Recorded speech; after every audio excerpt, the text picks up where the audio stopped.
Bonjour, je m'appelle Clémence, j'ai 10 ans et j'habite à Gonesse dans le 95. Alors, je vais vous lire Verte de Marie de Splechin. C'est l'histoire d'une fille dont la mère est une sorcière, mais elle ne veut pas être une sorcière.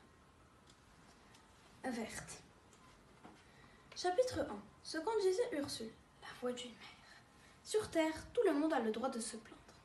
Les hommes, les femmes, les jeunes, les vieux, les animaux eux-mêmes se plaignent de l'excès de l'amour, de l'absence d'amour, de la famille, de la solitude, du travail, de l'ennui, du temps qui passe, du temps qu'il fait. Le monde râle, c'est ainsi. Parmi toutes les espèces, il en existe une pourtant qui n'a pas le droit de se plaindre. Une seule, l'espèce des mères. À la rigueur, elles peuvent se mettre en colère, mais pas gémir. C'est mal vu. Pourquoi ? Parce que grâce à leurs enfants, les mères baignent dans un océan de bonheur. C'est connu. Quelle hypocrisie! Moi qui suis une mère, je le dis tout net. Ces derniers temps, ma fille me met les nerfs en pelote. Elle me rend chèvre, elle me fatigue. J'ignore comment les choses se passent dans les familles normales. Elles ressemblent probablement à ce qui se passe chez nous. J'entends chez les sorcières. Je n'aime pas le mot. Ils sont le château fort et le bûcher, le bonnet pointu et les manches à balai. J'en passe des meilleurs. Tout un folklore désuet qui date du Moyen-Âge. Moi, de ma vie, je n'ai jamais porté de chapeau, et encore moins de chapeau pointu. Pointu pour pointu, je préfère les escarpins à très hauts talons. Quant au balai volant, laissez-moi rire. Quand je veux voler, je prends l'avion comme tout le monde.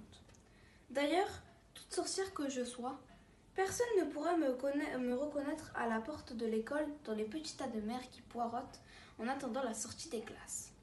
Je ressemble à madame n'importe qui. Enfin, je crois. Je n'ai jamais vérifié. Je n'attends pas ma fille à la sortie des classes. Faire comme les autres, ce n'est pas mon genre. Je suis vraiment différente. Je peux vraiment faire un tas de choses dont le commun des mères n'a même pas aidé. Faire pleuvoir ou faire neiger, donner la varicelle et le coryza, transformer un chien en tabouret, me faire livrer en supermarché sans payer de commande, m'abonner au câble sans payer. Et je n'évoque pas les pouvoirs très extraordinaires, tellement extraordinaires qu'il est interdit d'en parler. Tout cela n'est pas venu tout seul.